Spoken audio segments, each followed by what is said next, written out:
Hello, this is Mike Merva, barbecue engineer for Smokey Legend Barbecue. And we're going to talk about barbecue ribs today. Oftentimes, a lot of people don't have an idea what kind of cuts that are available. And I recommend actually 4 steps. The selection of the rib, what you put on the ribs as far as rubs, and how you cook it and what temperatures. The 4th one is how do you know they're done. They don't often take as long as a beef brisket, but they have to be cooked just right because there's so much marbling in this cut of rib. So as you can see, the beef rib is pretty large, and sometimes anything in the meat packing department, there's a thing called a NAP number. It's a North American meat packing number that goes associated with typical cut of meat. And so this one here is like a 123A. So a 123A is a NAP number, and that's really like a 3-bone, and it's between the 6th and the 8th rib of the beef rib. So it's 6, 7, 8. Those are the 3 bones on the front of the cow, and it's like the chuck. They call it the chuck rib. So you want a chuck rib, you can go 123A or you can go 130, which is it's a 4-bone beef rib.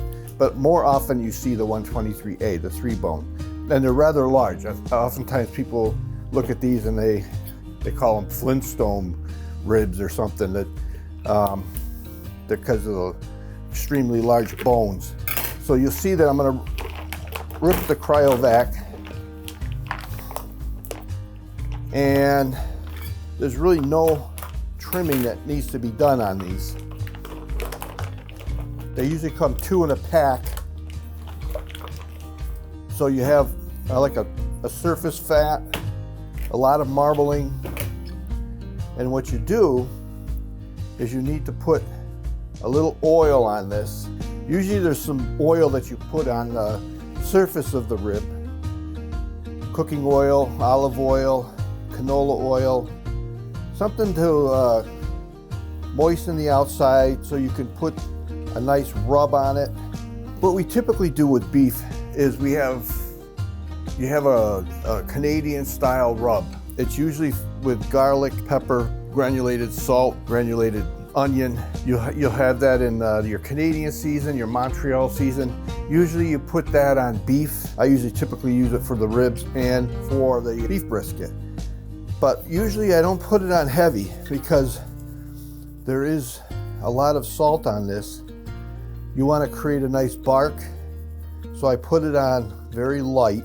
Now this is different on brisket, but on ribs, very light.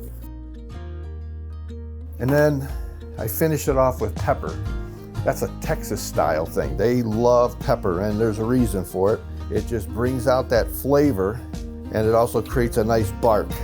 So you put that on thick, not so thick, kind of liberally, but covering up the steak rub.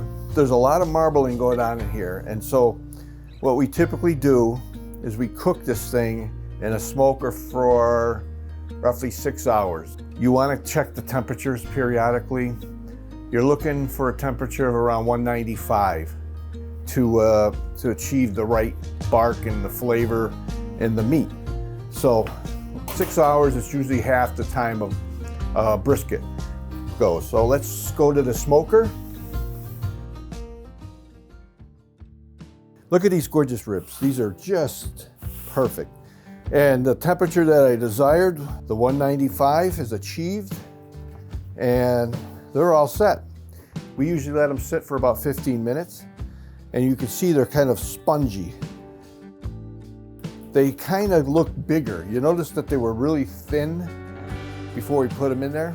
Now they've kind of swelled up a little, and you can see the bones more. The pronounced kind of shrank a little, but looks gorgeous. So we're going to give it a cut. Usually I cut parallel to the bone, and I just cut strips.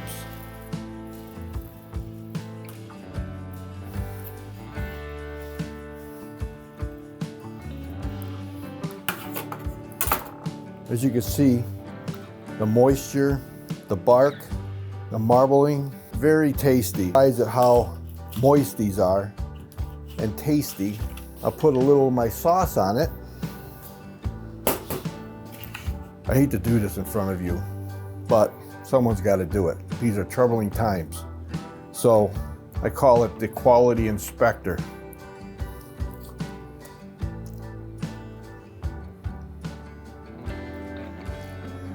Now here, angelic music.